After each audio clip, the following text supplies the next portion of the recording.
Oke, coba deh pikirin ini. Gimana kalau saya bilang, seluruh sejarah sebuah desa lengkap dengan cerita kerajaan, pertarungan magis, sampai jatuh bangunnya sebuah industri, semuanya itu tersembunyi di dalam satu benda yang biasa banget. Sesuatu yang mungkin lagi Anda pakai sekarang. Nah, di desa Kebarepan, Cirebon, benda itu adalah sepasang sandal.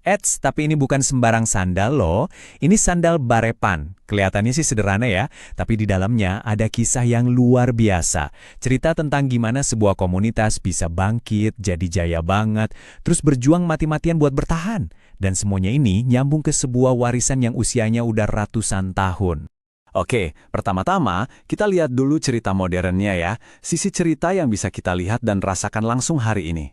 Yaitu, gimana ceritanya Kek Barepan bisa terkenal banget sebagai pusat industri sandal. Perjalanan ekonomi desa ini tuh, dramatis banget. Semuanya berawal di tahun 70-an.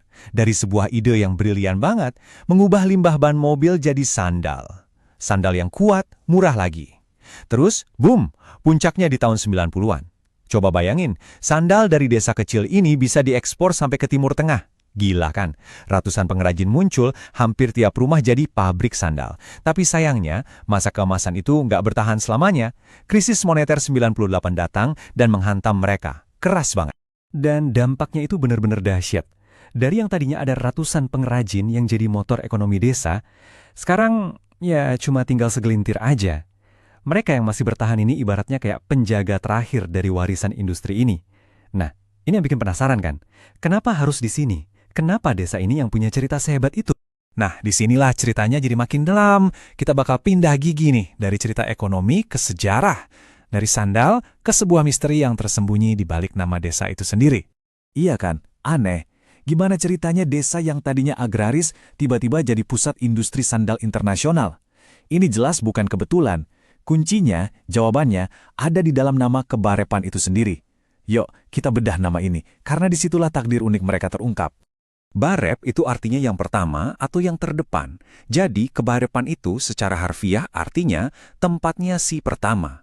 Tapi pertama dalam hal apa nih? Jelas bukan soal sandal ya.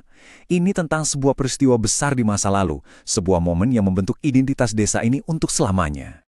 Oke, sekarang kita putar waktu jauh ke belakang. Jauh banget. Ke sebuah era di mana terjadi pergeseran kekuasaan besar di Jawa Barat.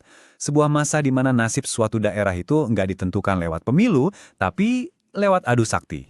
Jadi, di satu sudut kita punya Ki Banaspati.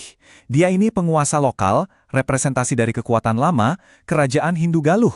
Nah, di sudut lain ada Ki Agus Mungkad, seorang jawara muda yang mewakili kekuatan baru yang lagi naik daun, Kesultanan Islam Cirebon pimpinan Sunan Gunung Jati. Ini benar-benar pertarungan dua dunia yang berbeda ya.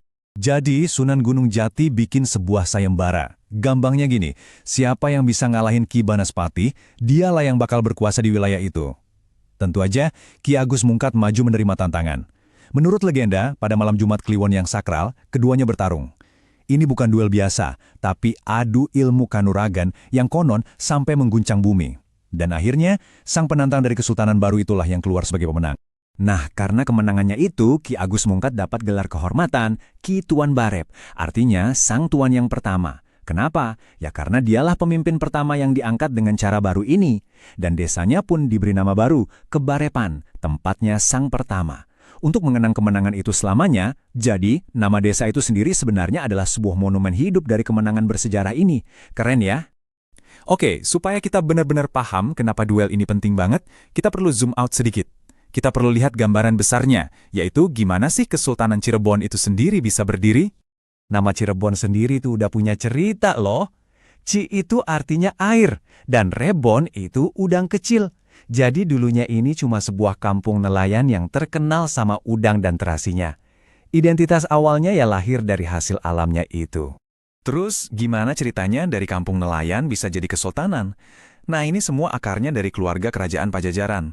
Jadi Prabu Siliwangi, raja Hindu yang legendaris itu, punya anak laki-laki namanya Pangeran Walangsungsang. Pangeran ini masuk Islam dan mendirikan Cikal Bakal Cirebon. Ceritanya berlanjut ke keponakannya, Syarif Hidayatullah, yang nantinya kita kenal sebagai Sunan Gunung Jati. Beliau inilah yang kembali dari Mesir, lalu memimpin dan membangun Cirebon menjadi sebuah kesultanan besar. Nah, puncaknya terjadi di tahun 1482. Sunan Gunung Jati secara resmi mendeklarasikan Cirebon merdeka dari kerajaan Pajajaran, kerajaan kakeknya sendiri. Ini dia konteksnya. Jadi, duel di Kebarepan itu bukan cuma pertarungan antar dua orang, tapi bagian dari pergeseran kekuatan yang jauh lebih besar di level regional, dari era Hindu ke era Islam. Nah, sekarang yuk kita sambungin lagi semua benang merahnya. Gimana caranya semangat dari duel kuno itu bisa bangkit lagi ratusan tahun kemudian di bengkel-bengkel sandal modern? Ternyata, semangat untuk jadi yang pertama, semangat Barep itu nggak pernah benar-benar padam. Ratusan tahun kemudian, di tahun 1970-an, semangat itu muncul lagi. Para pengrajin sandal pertama di Kebarepan, mereka itu sama seperti Kituan Barep. Mereka adalah pelopor. Mereka nggak nunggu disuruh, mereka berinovasi. Ngambil sesuatu yang dianggap sampah, ban bekas, dan mengubahnya jadi sumber penghidupan. Mereka jadi yang terdepan di industri baru ini, persis seperti arti nama desa mereka. Salah satu pengrajin yang masih bertahan, Pak Jamali, punya pandangan yang dalam banget. Buat beliau, bikin sandal dari ban bekas itu bukan cuma soal cari uang, tapi ini adalah cara buat terus nyambung sama sejarah. Sebuah cara untuk terus mengingat siapa diri mereka dan dari mana mereka berasal. Ini adalah tentang menjaga warisan inovasi leluhur. Dan ini membawa kita ke pertanyaan terakhir yang paling penting. Di dunia sekarang yang serba produksi massal dan trennya ganti-ganti terus, apakah semangat Barep, semangat untuk jadi yang pertama dan terdepan, bisa membantu para pengrajin Kebarepan? Bukan cuma untuk bertahan hidup loh, tapi untuk kembali jadi pemimpin? Sejarah